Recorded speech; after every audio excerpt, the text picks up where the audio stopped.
بسم الله الرحمن الرحيم، والصلاة والسلام على أشرف الأنبياء والمرسلين سيدنا محمد صلى الله عليه وسلم. دكتورة ملك حسن علوي، استشاري أشعة تشخيصية، مستشفى الملك عبد العزيز بالعاصمة المقدسة. تزامنا مع شهر أكتوبر للكشف المبكر عن سرطان الثدي تحت شعار الرحلة آمنة، افحصي الآن. اليوم حنتكلم بحاجة بسيطة عن الماموجرام اللي هو التصوير الشعاعي للثدي. هناك نوعين من التصوير الشعاعي للثدي: المسح الإشعاعي أو الفحص التشخيصي. المسح الإشعاعي وهو تصوير الثدي عند المرأة التي ليس لديها أي أعراض أو شكوى فوق سن 40.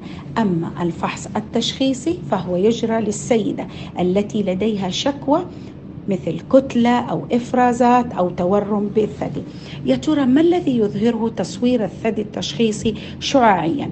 يعتبر صورة الثدي مثل بصمة الإصبع، حيث يختلف مظهر الصورة بشكل هائل من امرأة إلى أخرى، وهذا ما يساعد الطبيب المختص في اكتشاف أي تبدلات أو أي تغيرات في الثدي، مثل نشوف كتلة، تكلسات صغيرة أو كبيرة، أو تورم بالثدي. ما عليك إلا أن افحصي وطمنينا.